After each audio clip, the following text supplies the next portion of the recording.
I say, this here is a raid. We don't allow no skin shows around here. Leastwise not without a license and a generous contribution to my pack. And just who are you? I'm Big Jim Wright, the new Speaker of the House.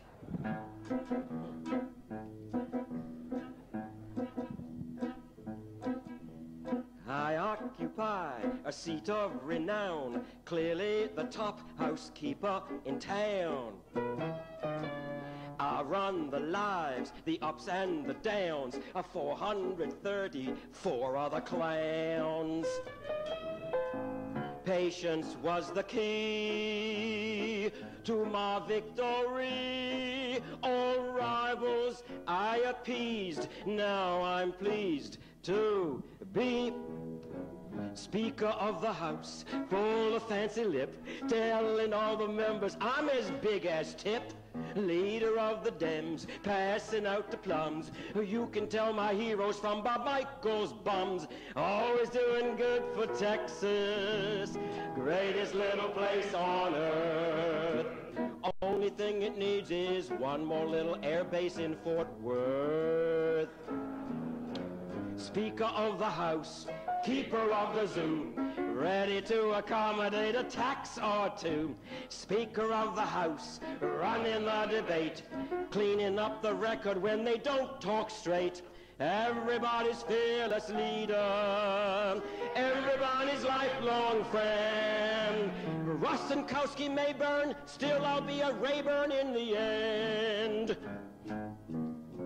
Speaker of the House, passer of the word, leaving second fiddle now to Bob Bluebird. Speaker of the House, leader of the clack, Foley and Coelho have the inside track, stacking every big committee with the boys who comprehend. Stubborn as the Gipper, I'll outlast Claude Pepper in the end.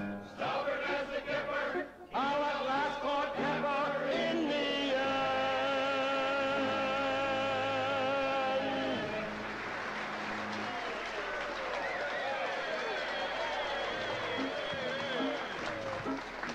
Speaker of the House, taker of the vows, frightening all the freshmen with my bushy brows. Speaker of the House, lover of the soil, always been a gusher when it comes to oil. Everybody's favorite cowboy, back in every Margaret trend. 10 miles right of you, doll, still I'll love that screwball in the end. Speaker of the House, taker of the vows, frightening all the freshmen with my bushy brows. Speaker of the House, lover of the soil, always been a gusher when it comes to oil. Everybody's favorite cowboy, back in every Margaret trend. 10 miles right of you, doll, still I'll love that screwball to the end. Yabba!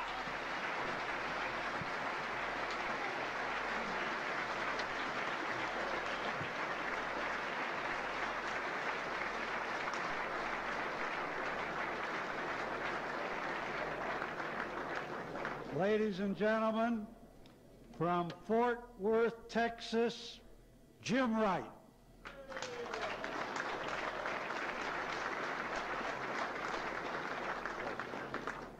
Mr. President, Mr. President of Gridiron, Mr. Vice President. Well, he had it right. This is one sweet job, to be Speaker of the House. What an exalted office. And sometimes it just makes me kind of tremble to stop and think that I am one of only 48 memorable Americans to serve in this great post. Men whose names are indelibly engraved on the minds and hearts of Americans everywhere. People like Langdon Cheves, Theodore Sedgwick, Galusha Grove. One thing about this job, it does put you in a high profile on the media. Right after President Reagan made his State of the Union message, Senator Bob Byrd and I got to respond by national TV. We must have done a pretty professional job at that. One fella told me that he had less than 5 minutes before he realized it wasn't a Bartles and James commercial.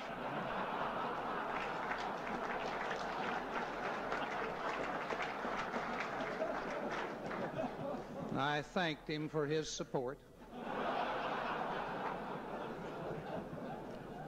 Some people say that I'm going to use this high office of mine to funnel defense dollars into my home district. You can set your mind completely at rest. Actually, Fort Worth, no better defended than, say, Fort Knox. As Speaker of the House, I'm going to lay aside those petty parochial considerations. I rise above those things. I take pleasure in the performance of the House on both sides of the aisle.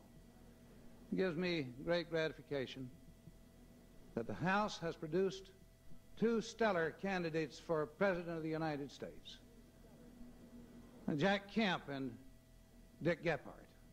And are they handsome exemplars of our institution? Whichever one doesn't make president can get a good job modeling shirt advertisements in the magazine.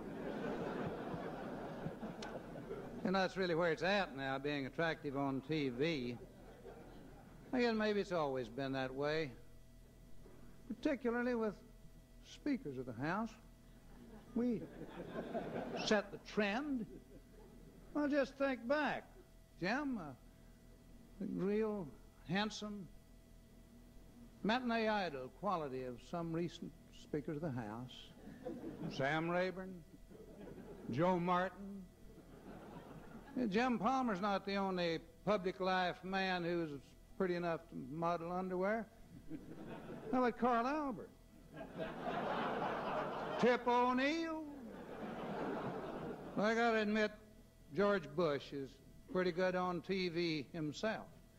In fact, George is really a professional.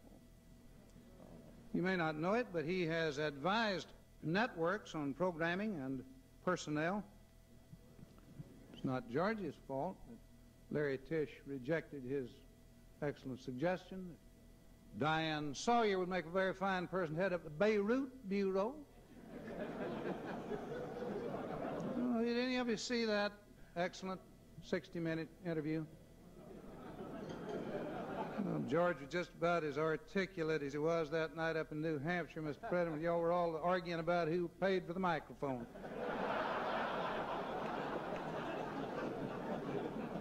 Well, we Democrats are no slouches either. We've gone scientific in our search for the presidency. We're not country boys. We're studying the subliminals, you know, the effect of certain sounds and images upon the subconscious mind. Well, that's how we orchestrated the announcements of our first three presidential candidates. Hurt, Gephardt, and Babbitt. Has a real good sound to it. Just think what images those words evoke out there on the hustings. Hart. Well, of course, he chose that one.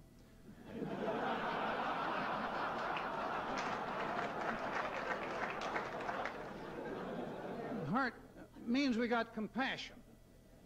And Gephardt, populism.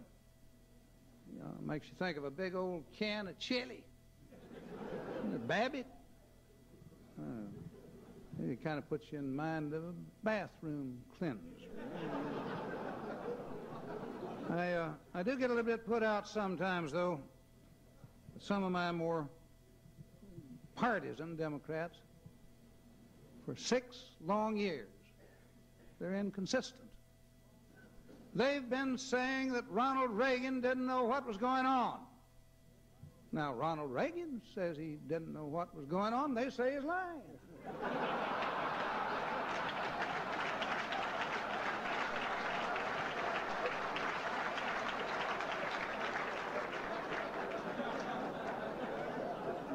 Just can't please some people, Mr. President. But for the most part, we Democrats are apolitical. We're nonpartisan. We're like Tony Quello. You know, Tony went out and slept one night, all night long on the grates, make friends with the homeless. Well, it was all right. I thought maybe he went a little bit too far when Tony started raising funds from the homeless for the Democratic Congressional Campaign Committee. We got a hard time, but other people have got a hard time too. If Tony went out there tonight on the grates, he might find 25 from the White House basement and 215 from CBS. Everybody's got a budget problem. We've got ours. Ask Bill Gray if you don't believe it. You know, we named as chairman of our budget committee a clergyman by profession, man of the cloth. Makes a pretty good combination. Yesterday, Bill Gray told his colleagues that if they don't bring the budget down to $108 billion by early next week, he may be called home to his eternal reward.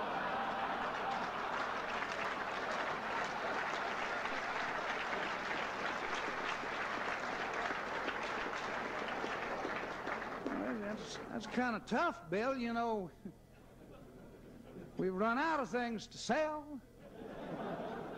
We've sold Conrail 3 times.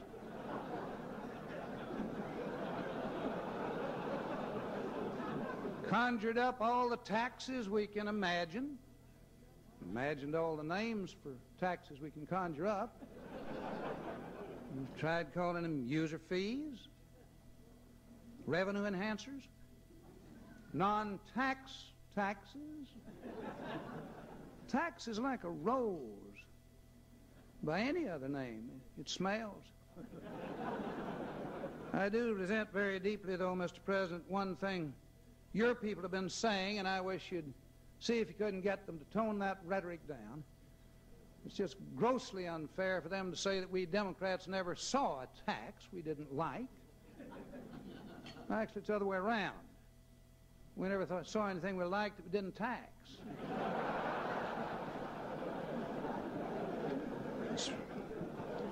In spite of all that partisan rhetoric that bombards our ears and offends our nostrils, I just want to say I'm happy to be here tonight with my friend George Bush. You know, George and I are fellow Texans. I come from Fort Worth. He comes from Kennebunkport.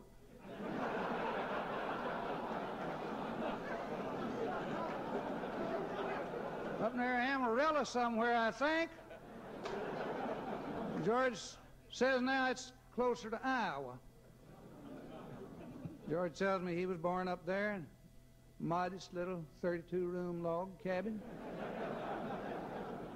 George is the only Texan I know who eats lobster with his chili. He tells me that he and Barbara usually cook good old homespun Texas cooking, chicken fried Chateaubriand, barbecued escargot. He and Barbara had a little old down-home quiche cook-off at the backyard the other night. George is not the only Texan in high position in Washington today. There's Jim Baker. You remember Jim Baker? Don't you, Mr. President? No, I'm not talking about that Jim Baker. I'm talking the old Jim Baker with just one K. Our Jim Baker, he thinks PTL stands for punk trade legislation. I guess then there's John Tower. One thing President and I have in common, we're both trying to forget John Tower. I'll tell you who I blame on John Tower on, Mr. President. Bob Novak, that's who.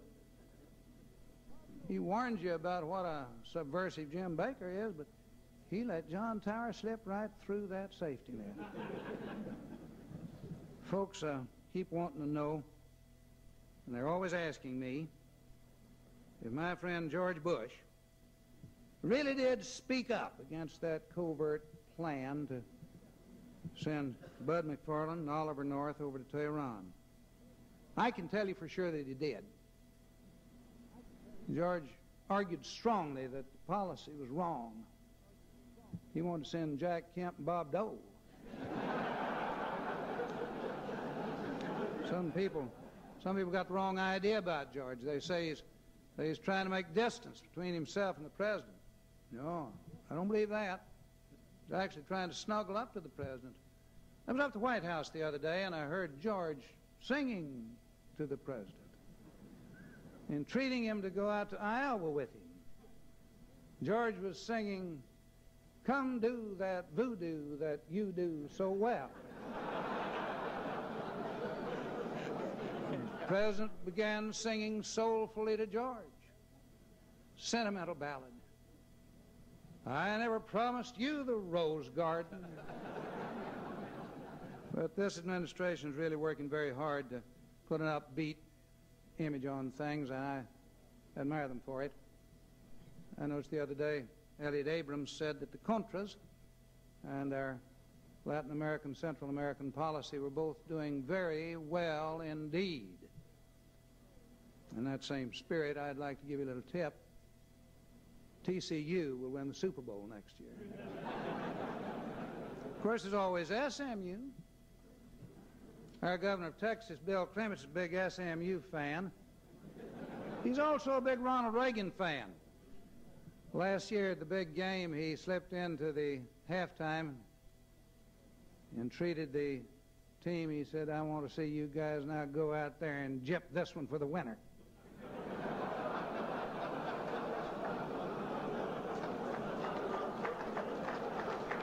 But I'll tell you what, it's good to see. It really is good to see the White House at last getting some class in their act.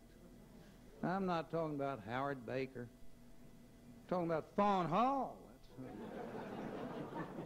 Just think, they offered that young lady $500,000 to pose for the centerpiece in the magazine.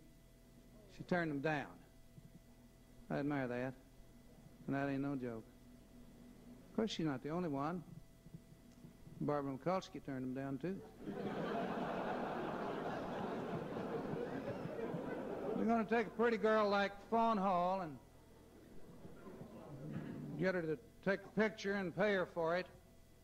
We darn well ought to use it to advertise some wholesome, all-American product. Something like shredded wheat, maybe. Tell you what, though, Mr. President, there's one thing I do appreciate, and I just want to thank you personally. On behalf of the whole Congress, I want to express my earnest gratitude to you for the gracious way in which you announced a few days ago that you were hiring Howard Baker to help you usher in a new era of good feeling with the Congress, an era of compromise and conciliation, understanding between us. Been kind of waiting for Howard to come by. And the way he hadn't forgotten the way, Mr. President, all I can figure out, the roads have just got in such damn bad shape, he can't get down there from where you live. Sometimes I guess we do need to tone down the rhetoric. My Democratic colleagues are always calling the administration Robin Hood in reverse, saying they rob from the poor and give to the rich. Well, now I think that's a little much. I look upon them more as a kind of an equal rights administration. They respect your right to be poor. You just respect their right to be rich. George Bush is not the only candidate who carries that banner into the sweepstakes for the presidency. I see by the polls, Jack Kemp's walking for president. Jack's not like Gary Hart, always talking about new ideas. I asked Gary in 1984 just what new ideas it was he had in mind. He said, "Don't you see, Jim, the new idea is to talk about how we need some new ideas. It's kind of hard to argue with that. Jack's not like that. Jack's always found that when ideas fail him, words come in pretty handy. And, Alexander Haig's running for president. You remember Al Haig? He used to be president before Don Reagan. Personally, I like Bob Dole almost as much as he does. Honestly, I have no doubt that Bob Dole is one of the 10 or 12 greatest Americans ever to come out of Russell, Kansas in the last few years. But I can understand why all the others are taking a back seat to George Bush. When you look at George's record, all the impressive jobs that he's held, you have to recognize that when all is said and done, a hell of a lot more has been said than done.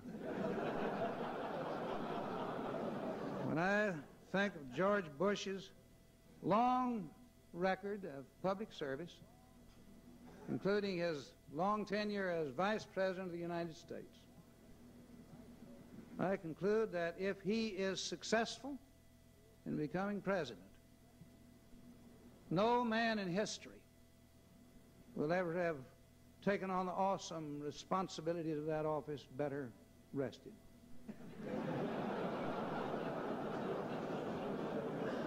And maybe, maybe in a way that's what we all ought to try to be, a little better rested, a little less uptight, less frantic, not quite so angry and self-righteous with one another, not quite so certain that God has given us the exclusive franchise to His eternal truth. 200 years ago, as those 44 memorable Americans strove in Philadelphia to find the elusive compromises on which they could build an enduring nation, Benjamin Franklin gave some priceless advice. Let us each, he said, resolve to doubt a little his own infallibility. Maybe that's something the Gridiron teaches us. And if we learn that and nothing more, then the Gridiron has served a very useful purpose. Will Rogers was asked how it was that he could poke fun at presidents, Congress, big-time politicians, and celebrities in general. He said, the answer is, I like those men. And if there isn't any malice in your heart, there can't be any malice in your gags. Well, maybe that, as near as anything, expresses the spirit of the Gridiron. It's the spirit of America.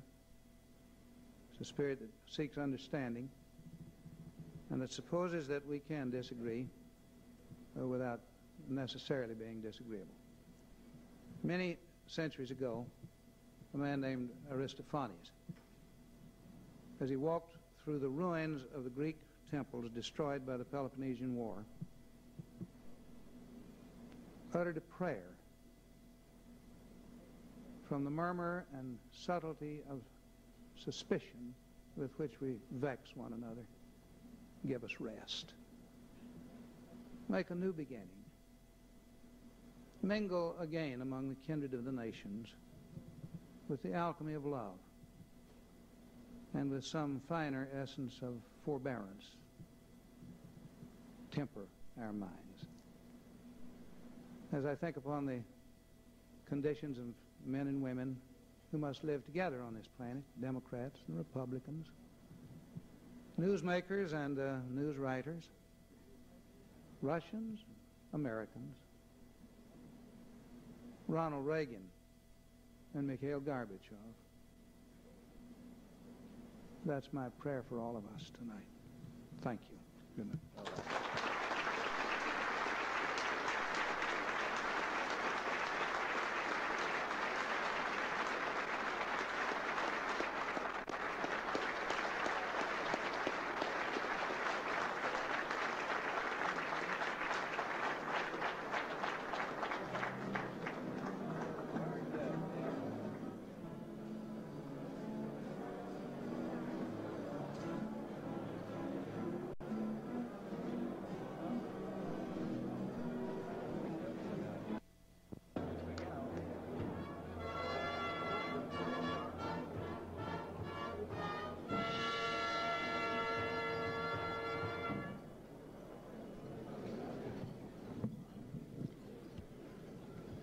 Mr. President.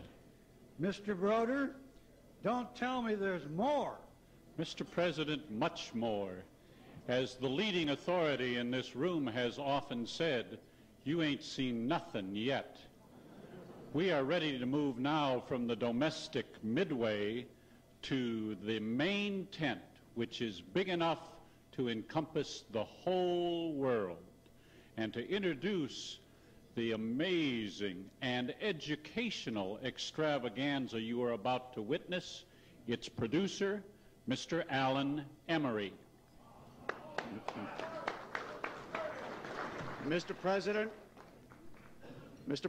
you and the ringmaster have managed to take this vast throng all the way through the Midway, and I hope you've got enough left in your budget to get them into the main tent. We have had as a cornerstone of our policy cutting admissions fees, but let me tell you, the cost of cleaning up after donkeys and elephants is staggering. You wouldn't believe it. And the circus has been plagued by rumors of all kinds, that it's been sold to a Middle Eastern conglomerate or to the Fawn Hall modeling agency, that the investors don't know what happened to their money, and that the star is a distant relative of that famed circus figure, John Ringling North. To get to the bottom of all this, Mr. President, the Gridiron has sent out its own investigating team. They have looked at everything from the top to the bottom, and tonight we are going to reveal their report exclusively to you. Ladies and gentlemen, we haven't shredded a single page. And now, from Chapter 1, the Gridiron Big Top Report.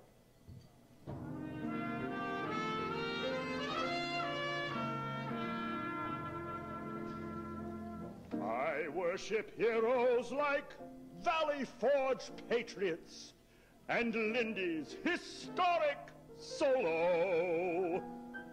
General MacArthur, the men in PT boats, and astronauts, rough riders, and the Alamo.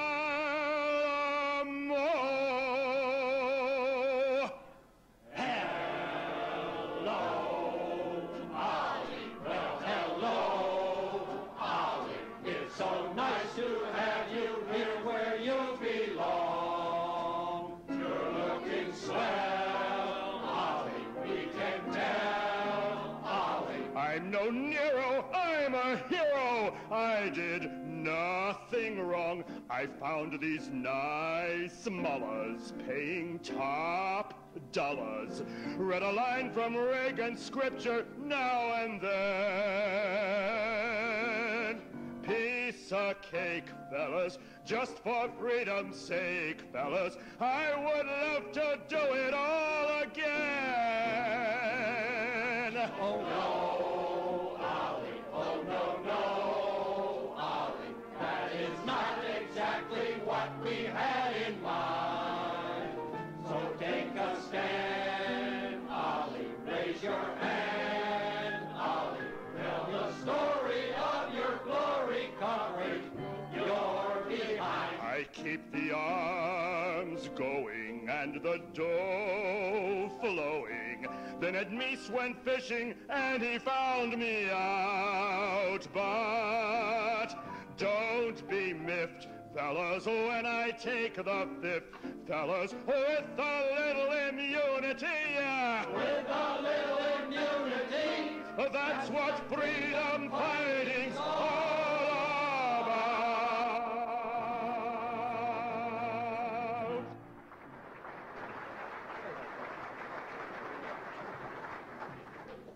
As an investigator, I can identify two of these people, the Sultan and the Saudi businessman. But what are those Swiss blues brothers doing here?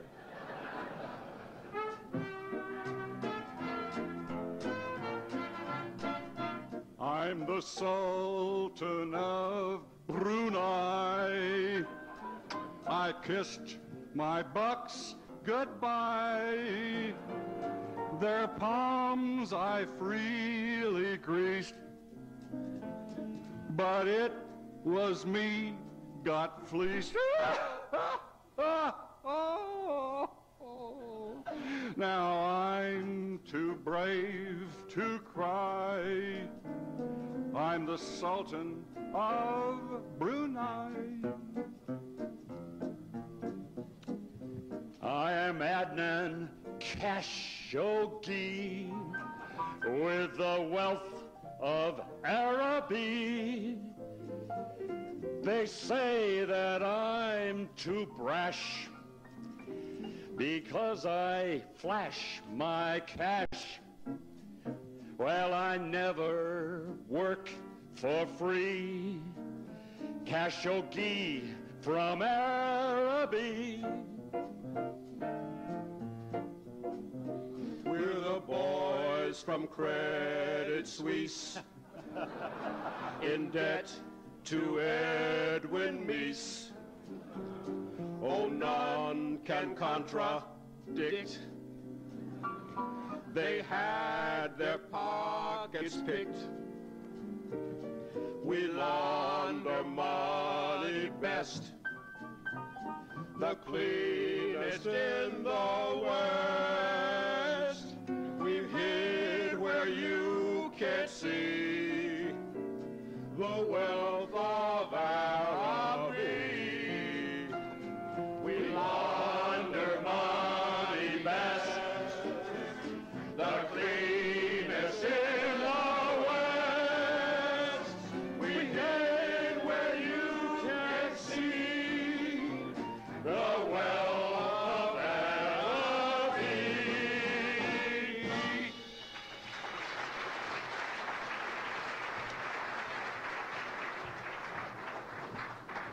Here's the circus's real tiger, George Shooks. He looks troubled. He ought to. He's been marked for life.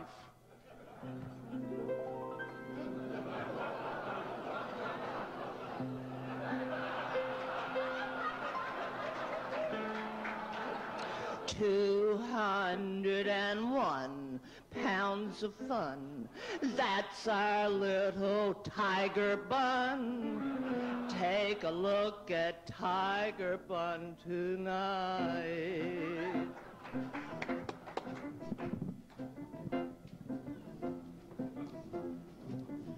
I'm a rambling wreck from Reykjavik and a hell of a diplomat.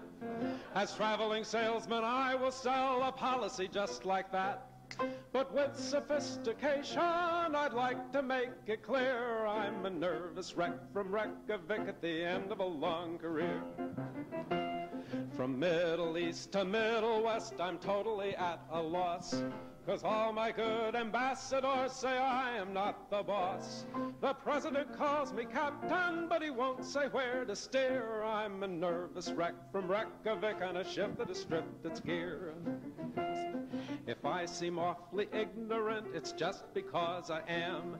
But so far I've been careful and I've stayed above the scam. I've let my cabinet post at state, but my bag is packed and near. Just one more wreck like Reykjavik and it's goodbye, George, I fear. Just one more wreck like Reykjavik and it's George, you're out of here.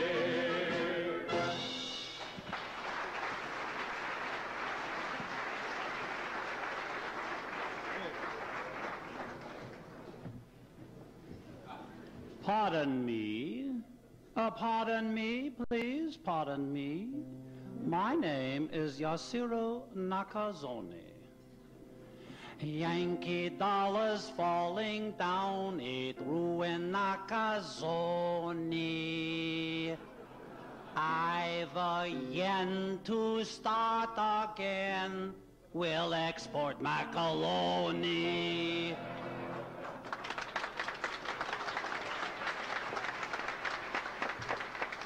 Oh, no. Sheriffs Dan Inouye and Lee Hamilton are here again. How long can they keep on investigating the circus? I'd say about 3 weeks. The Lord above said we must act as statesmen and to the Constitution be devout. The Lord above says expedite the hearings, but with a little bit of luck, with a little bit of luck, we will find a way to string things out. With a little bit, with a little bit, with a little bit of luck, we'll string them out. Oh, we can walk the straight and narrow, but with a little bit of luck, we'll run amok. A careful leak will guarantee us headlines, and every day they're biggest in the Post. A careful leak will guarantee us headlines, and with a little bit of luck, with a little bit of luck, we'll be page one news from coast to coast. With a little bit, with a little bit, with a little bit of dumb luck. With a little bit, with a little bit, with a little bit of dumb luck.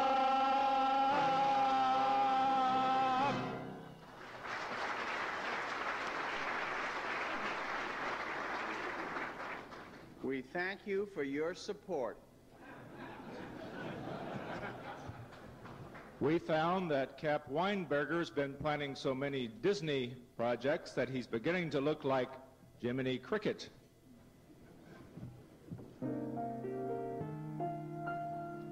Shooting missiles from a star makes no difference where you are. Laser beams will make my wildest dreams come true.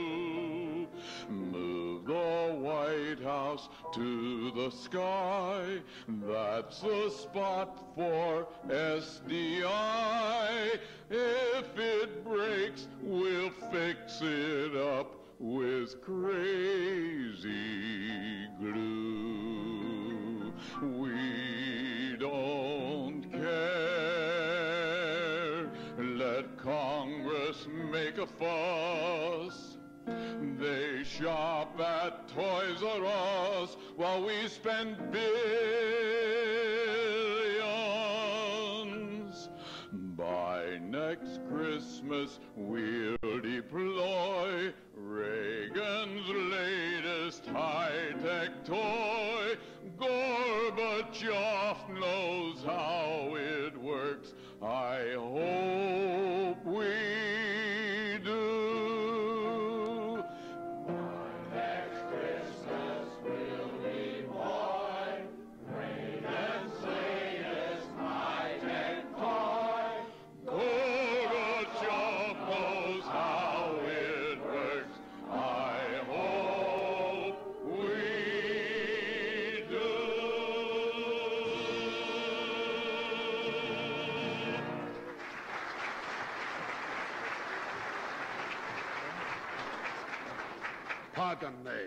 Pardon me. My name is Mikhail Gorbachev. Oh, Chechonia, I should warn ya, I might run in California. No problem. I hear it's Nancy Reagan who shapes things up at the White House. Well, it sure isn't Jane Fonda. 1, 2, and 3, and 4. Start the music, let's get into shape with Nancy Reagan's workout tape. 1 and 2 and 3 and 4 and 1 and 2 and 3 and 4.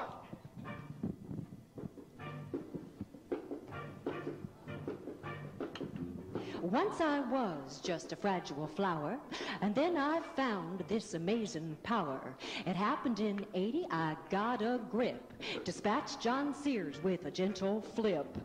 Grand, grand, isn't it grand what she can do with her tiny little hand?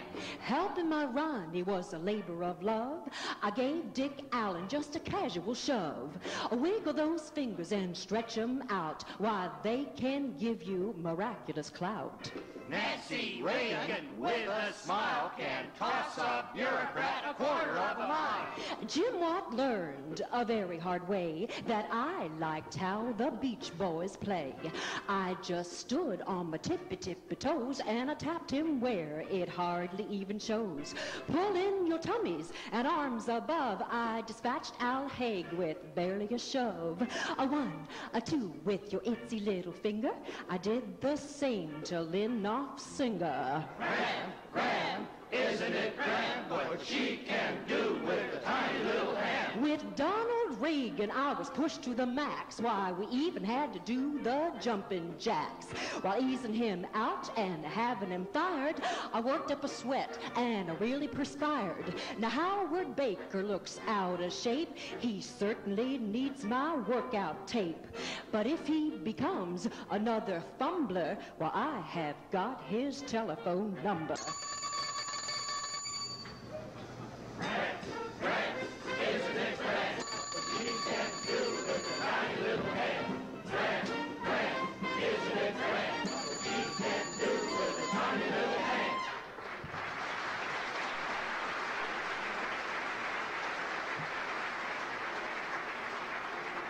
Here comes Major General Richard Secord. He's an old friend of Ollie's, and he used to run the Contra Circus. But now, he's always asking this question.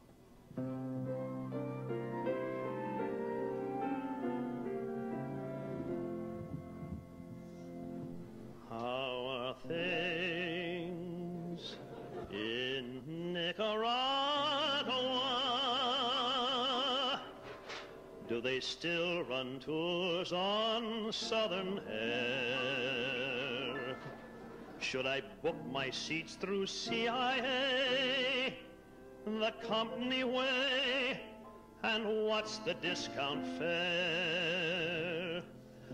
How are things in Nicaragua? Can you snorkel past the mines down there? Did Ortega really cook our goose with Hassenfuss? And why can't we ship weapons illegally if it's charity? For each patriotic Contra, gee, have billions, not a lot. But don't try to trace the money they ain't got.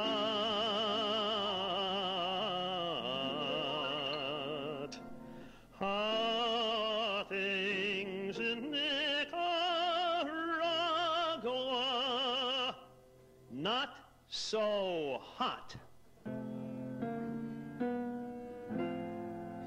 For each patriotic Contra, gee, a billion's not a lot.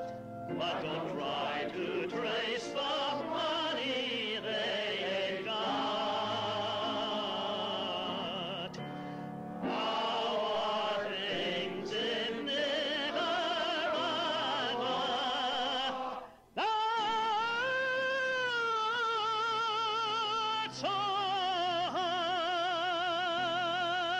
Not so We owe much of our report to 3 creative writers, John Tower, Brent Scowcroft, and Ed Muskie.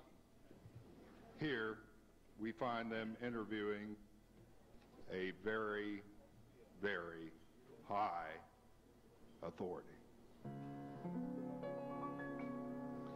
Try to remember the time in September when you said yes, or was it golly? What we've assembled bears little resemblance to what you've told us of this folly. Deep in the belly of White House intelligence files are embellishments of your knowledge. Did you dissemble the truth last December with Ollie? Ollie, Ollie, Ollie.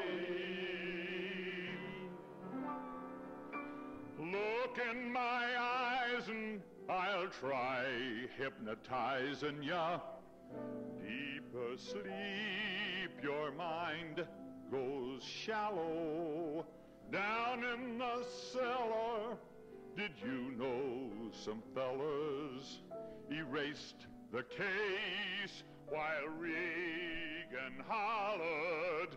Did you forget it? Or did Von Hall shred it? Or maybe they hid it in Lucky's collar? Did your inflection make north the direction to follow? Follow, follow, follow.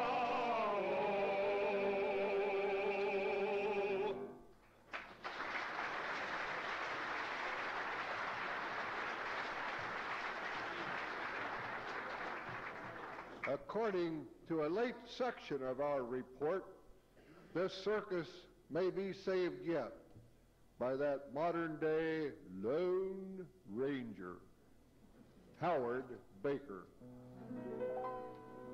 As I was enjoying a well-earned vacation, a call from the White House disrupted my day. It said, "Little Howard, you've just gotta save us. We're down in the polls and we're fading away." Once I had a law firm, a 7-figure income. I said to myself, "Baker, you've got it made." Just look at me now in this zoo called the White House. And what is my job? Lead the shovel brigade. I promised to help, but I set one condition. I'd schedule the president in if he's brief. I'd scrap my once evident White House ambition, though I love the music of Hail to the Chief. I guess I can see Reagan once every morning, but no movie anecdotes that I can't stand. Now I am in charge, and I give you fair warning. It's Hot Henry Baker who's ruling the land. It's Hot Henry Baker who's ruling the land.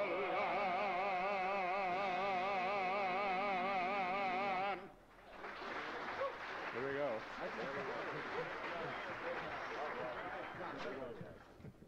Our investigation doesn't show that the circus has a navy. That's the fleetest admiral of them all, John Poindexter. Poindexter wants to arm Iran. Arm Iran? Arm Iran!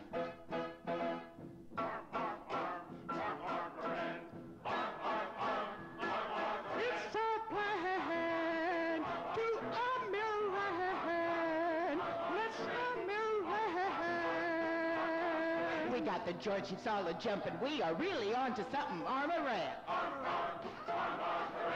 I look at Iran lying in the sand. gotta keep the Russians out, so listen to my plan of armor ram. Let's arm up red. Oh, the hostages will love us. We'll send missiles to the mullahs. Armor ram.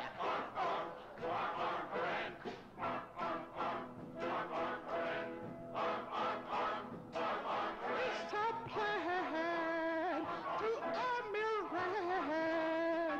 Let's arm Iran. Oh, it don't matter what the law is if we help the Contra forces arm Iran. To ride the Israelis, the Iranians to please. The Contras get the money and Khashoggi gets the squeeze. Oh, arm Iran. Let's arm Iran. Although it may seem zany, we'll send weapons to Khomeini. Arm Iran.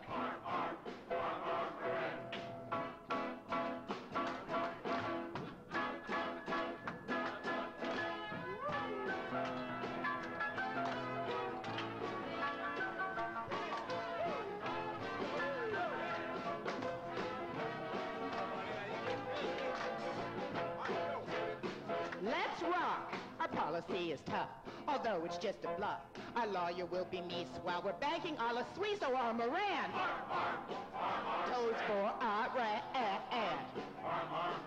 We will bake a quiche cake, send a Bible to a flake, and arm Iran.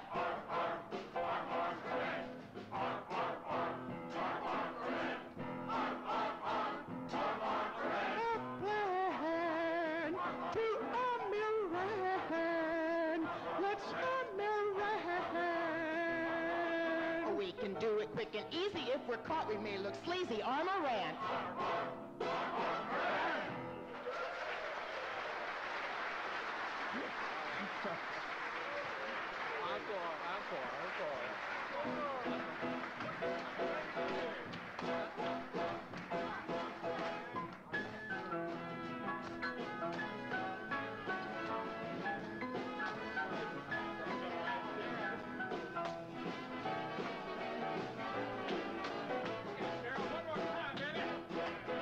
Our policy is tough, although it's just a bluff.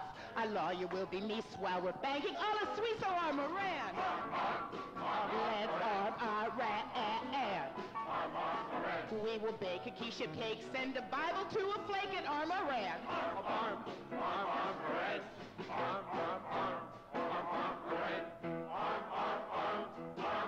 It's a plan to arm Iran. Let's arm Iran. We can do it quick and easy. If we're caught, we may look sleazy. Arm Iran. Arm.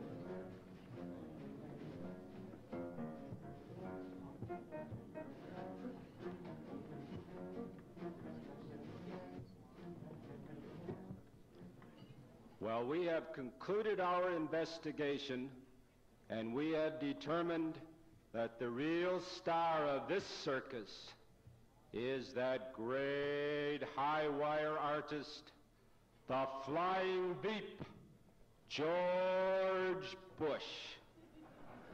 And we hear he's about ready to take his act solo.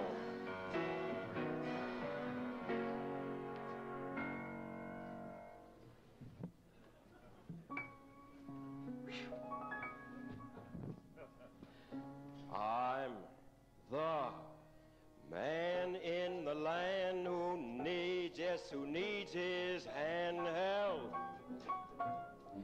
Put your hand in the hand of the Gipper's own VP. When I think of myself all alone, I can only wonder where I'll be, not having my hand in the hand that has meant so much to me. Mama Mama taught me how to pray in high Episcopal ways when I was 7. Then I was born again in the right-wing way to heaven. I confess I've tried some voodoo, now I'm very deep in doo-doo with my friends in the GOP. Please understand that your hand would mean everything to me. I'm the man in the land who depends most on the Gipper. When Iran hit the fan, oh, it hit both him and me. Soon I'll be just a man alone, left to fret and pray on bended knee. Oh Lord, deliver me from the Ayatollah Khomeini. Put the hand of Iran on anybody else but me. Put the hand of Iran on anybody else but me. Put the hand of Iran on anybody else but me.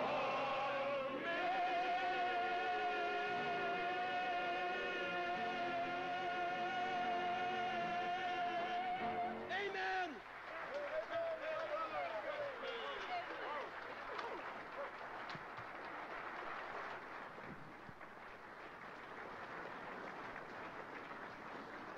Ladies and gentlemen, the Vice President of the United States.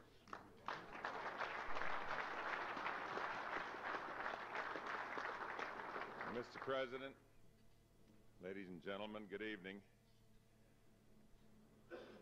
It's a pleasure to be here tonight. Curiously watching what media people do when they're not making lazy circles over the White House and eating this meal prepared by the low bidder. I've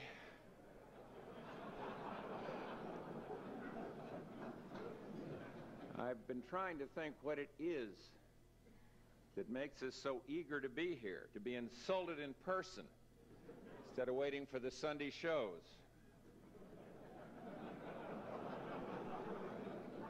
Perhaps I came here because this is the most hilarious event, with the possible exception of the congressional pay raise. And perhaps I came here because I got hungry, though I did have breakfast today with Lloyd Benson. First time I ever ate designer pancakes. Senator serves an unusual breakfast. First he squeezes your orange juice, and then he squeezes your wallet.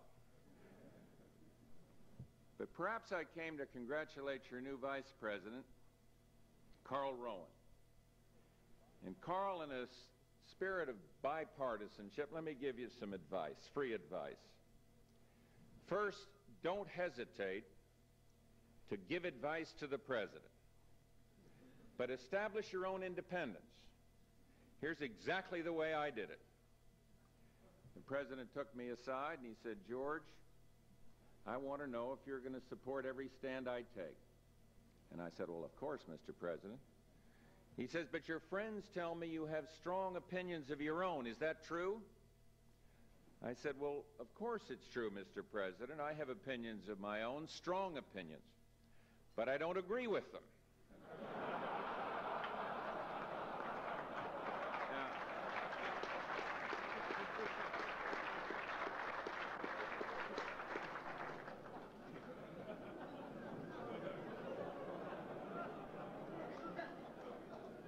I'd like to give a word to Secretary Weinberger and Secretary Schultz. They said that I never give advice to the President on Iran. Not so.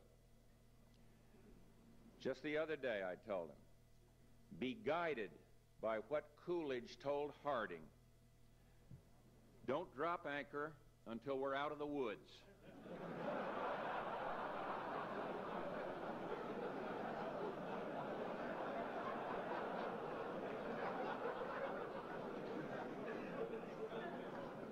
I thought the Speaker did a wonderful job tonight. Jim, you did. Jim claims to be related to the Wright brothers. It's true. Look at those eyebrows. When he arches those suckers, he looks like they're playing a kitty hawk. And yes, Jim, I did see you and Bob Byrd give the Democratic response. You referred to it the other night. And yes, you were folksy and down home, sort of like Bartles and James, but without the excitement.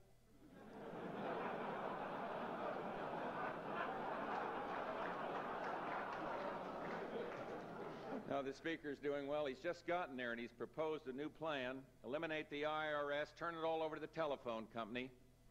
His new slogan, reach out and tax someone. But, Carl, they all laugh about Vice President, but you get to help shape some of the great issues of your time. Take, for example, the Middle East. Our administration is going to continue to press for peace in the Middle East, in spite of attacks from our foes over there, like Yasser Arafat and Colonel Gaddafi and Jimmy Carter, you know. And on drugs, Ed Meese wants school boards to administer drug tests to teachers. To Ed, the 3 R's are reading, writing, and right in that jar, please.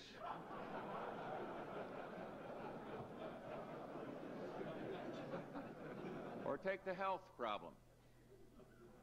The pandas have begun their spring romance. They don't have much privacy. Surgeon General Koop keeps hopping into their cage, urging them to practice safe mating.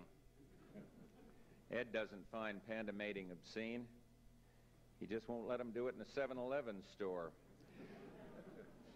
I heard mention earlier on about evangelist Jim Baker. He stepped down as head of the television ministry, and my friend Jerry Falwell called up and said Jim Baker was involved in a sex scandal. I said, hold on, Jerry, 2 questions. First, was there 1 K in that or 2? And second, did he know about the diversion of the funds to the Contras?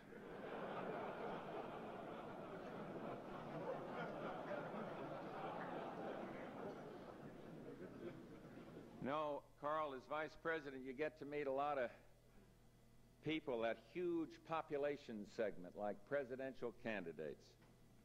There's DuPont, Pete DuPont, just getting used to the idea of Pete keeping a straight face when he's out there asking for campaign funds is really tough. And then there's Gary Hart. His opponents are on him, saying he's had no experience in foreign affairs. Not true. Just yesterday, he had breakfast at the International House of Pancakes. And Dick Gephardt, I love his slogan, win one for the Gephardt. Al Haig's a candidate. Up till now, he's been active in the private sector, lending his name to a new credit card company, the I'm in charge card. And then Pat Robertson. A slight ego problem, maybe. Pat thinks that when God stubs his toe, God shouts, Robertson, damn it. Think about it. No, but to sum it up, Pat, as Vice President, Carl, you get to fly around your own plane, Air Force Two. It's different from most planes. If there's ever a cabin pressure problem, the compartment above your head opens up and a pack of playing cards drops down. And Carl, one of the great things in this job, you get to know a lot about some of these real media stars. Bob Novak is writing a book. That's quite an achievement. Hard to type with your fists clenched. And then Sam Donaldson, the guy who made Dale Carnegie necessary. A lot of TV folks try to emulate Sam. The other day I saw Andrea Mitchell over at the Lincoln Memorial shouting rude questions at Abe.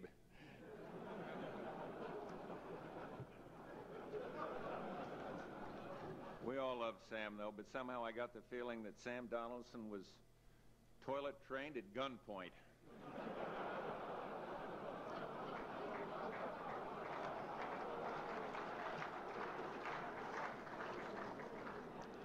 Another thing, Carl, when you get into high office, you'll discover there's a lot of myths about us Republicans. Some say we're square. That's a bum rap. Although a Republican idea of a swinger is someone who sits and reads National Review in his bathrobe. But we are romantic. Just the other day, Barbara and I were alone in the den. The lights were low. We read the New York Stock Exchange figures after we smoked a cigarette. And I turned to her and said, "Bar, was it as good for you as it was for me?"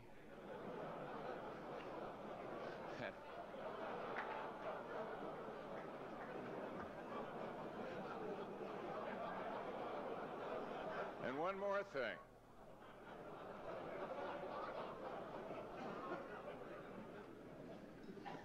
One more thing.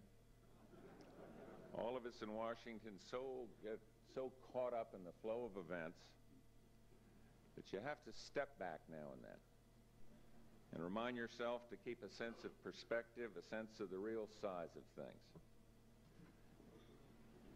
It's good to remember that 40 years from now, kids sitting in a history class will be yawning over what troubles and tantalizes us today.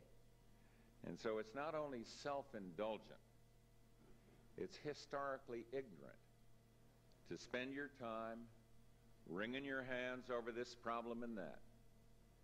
Sure, there are things I'd like to change about the past. For example, I wish that Noah had swatted both flies, but he didn't. But I wouldn't change being here. Someone over the next few days is inevitably going to write that the air was thick with self-congratulation, and instead of hurling stingers, you were drinking them. And maybe there's a little truth in that. But there's more truth in this.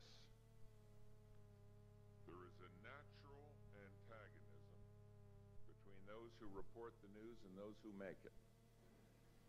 But it may be the most productive antagonism in the world. So here's to the friendly friction, the friction that makes the gem sparkle, the gem of a free society. Thanks.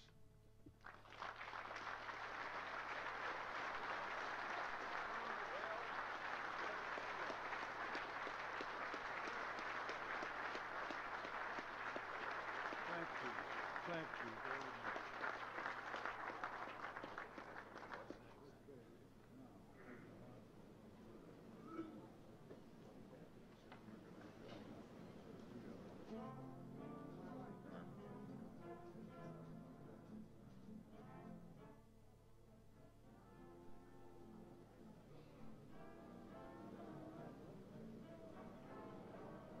President.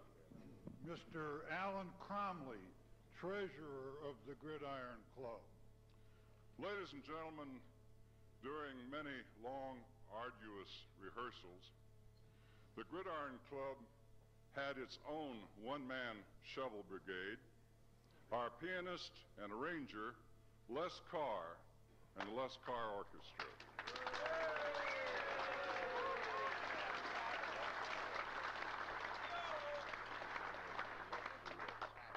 Well, the circus tent's coming down, they're rolling up the midway, and now for a few closing thoughts.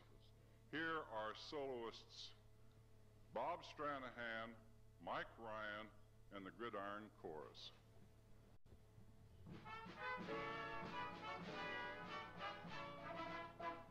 Be a clown, when the world gets you down.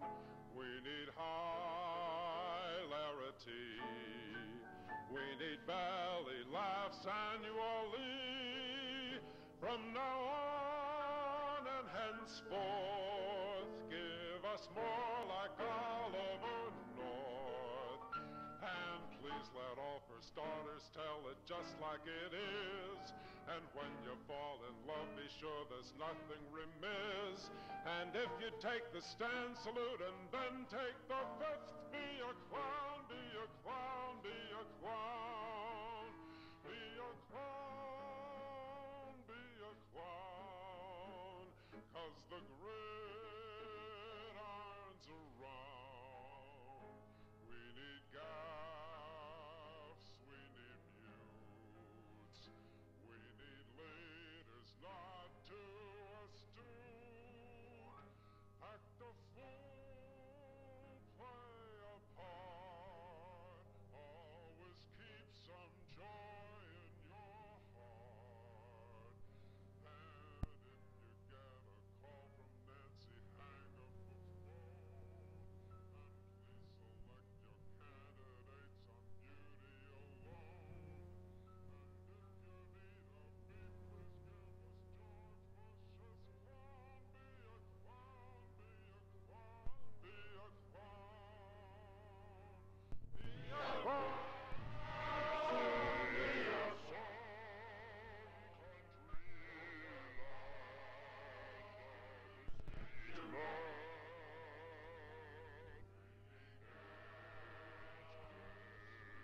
Some country grandest on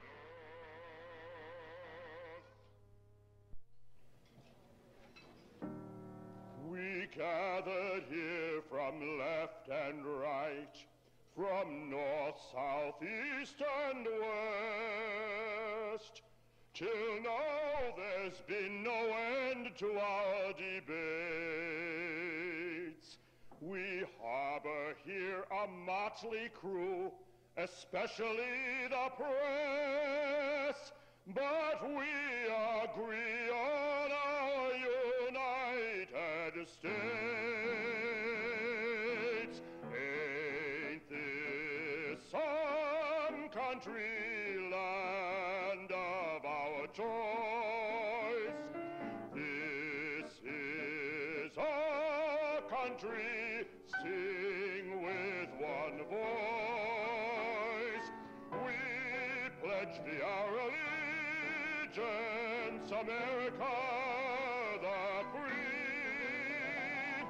This is our country and ever will be. Ain't this some country, land of our choice? This is our country, sing with one voice. We pledge thee our allegiance, America the free. This is our country and ever will be.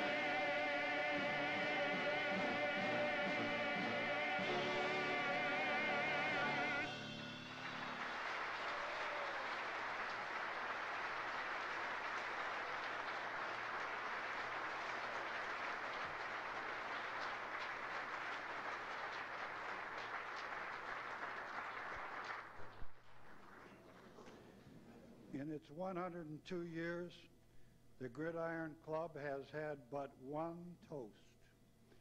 Ladies and gentlemen, to the President of the United States.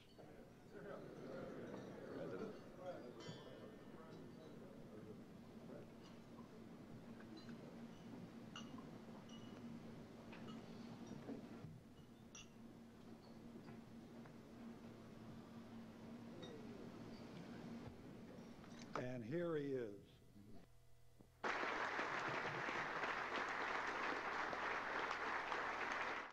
Thank you. Thank you very much. President McCartney, Vice President Bush, members of the Gridiron, and distinguished guests. all the lovely ladies and all those penguins you brought with you. I'm delighted to be here. But President McCartney, in your opening remarks this evening, when you spoke about those papers I take home to read, you'll forgive me, but you did make one little inaccurate statement there. I watch the commercials. I read the papers while the news is on.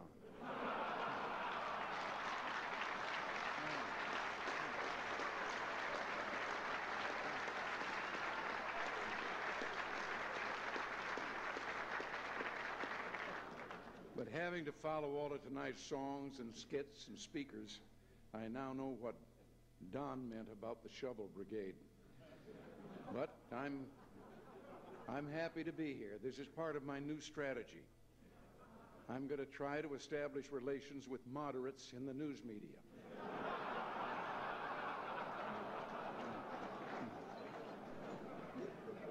With the Iran thing occupying everyone's attention, I was thinking, you remember the flap when I said we begin bombing in 5 minutes?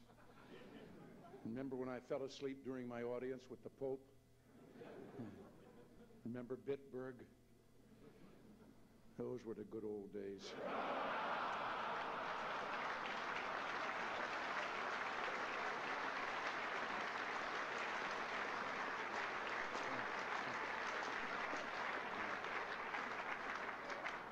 I do want to clear up one thing about the Iran mess.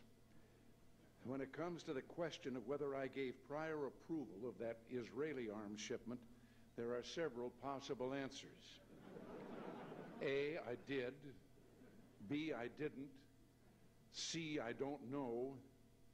I chose D, all of the above. I have to admit that we considered making one final shipment to Iran, but no one could figure out how to get Sam Donaldson in a crate.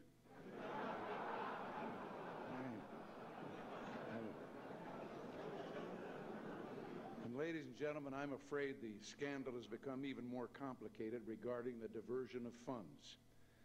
Just today, I learned who got the money from the Swiss bank account. The Southern Methodist football team.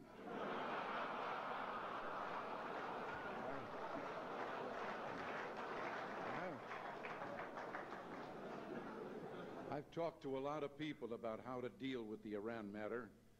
When I called Jerry Ford and asked him how he would have handled it, he said, "Pardon?"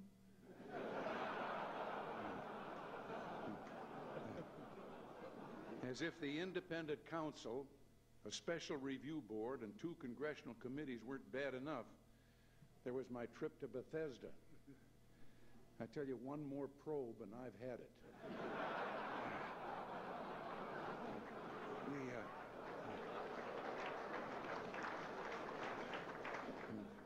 1986 was quite a year for everybody. 1986 was a year of hostile takeover attempts, insider maneuverings, high-stakes intrigue, and that was just at the White House. Nancy and Don at one point tried to patch things up. They met privately over lunch, just the 2 of them and their food tasters.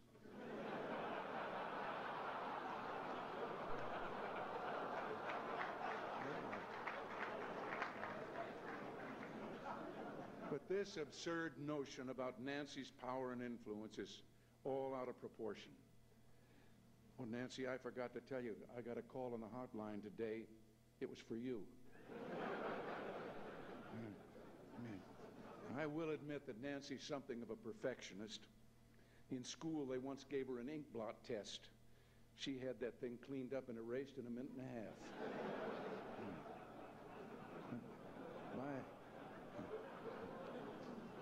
By the way, her drug work is making progress. In the past year, even members of the White House staff took drug tests. I knew I'd find a use for those old jelly bean jars. But anyway, I know this Iran thing has raised some doubts about my memory. Just yesterday in the Oval Office, I was telling, what's his name? I said, Howard, I said, my faculties are as good as they ever were. And he said, yes, Mr. President, that's what concerns a lot of people. But I'm glad to see Howard here tonight. He's a well-liked, nice, low-key kind of guy.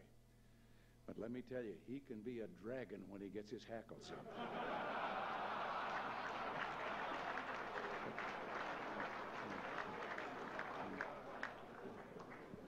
Of course, Howard won't be running now, and the campaigns are starting already. Heard one presidential candidate say what this country needs was a president for the 90s. Well, I was set to run again. I thought he said a president in his 90s.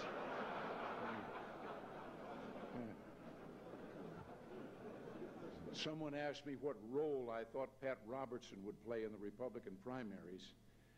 You know, Pat reminds me of a one-eyed javelin thrower. He may not win the trophy, but he sure as hell keeps the audience's attention.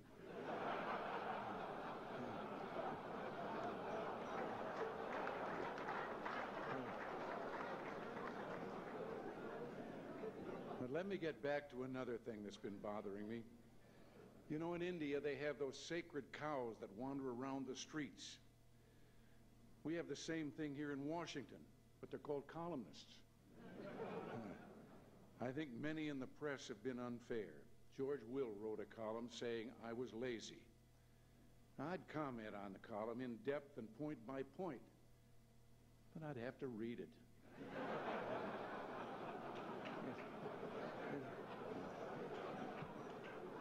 I know it's true that hard work never killed anybody, but I figure why take the chance?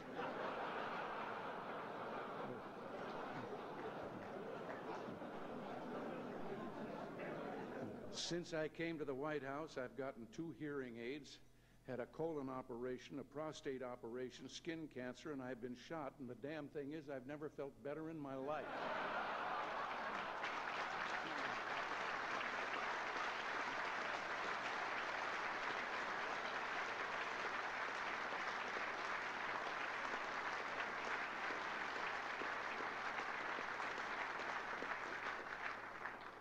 But I also feel good about the country, because no matter what we come up against, we really are a resilient people.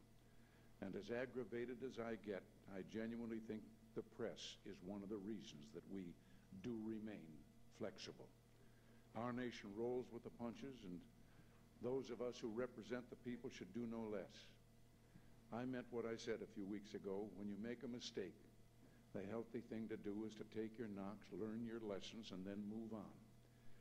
And move on is exactly what we ought to do at this late hour. I enjoyed the evening, so thank you for inviting us, and good night to each one of you.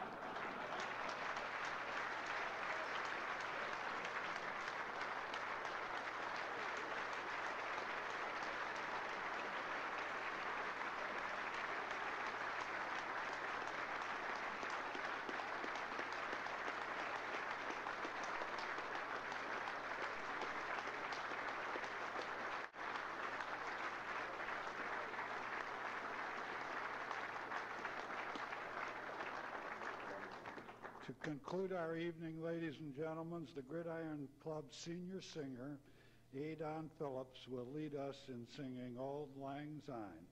Afterward, please remain in your seats until the President and Mrs. Reagan have left the room. Thank you. But all the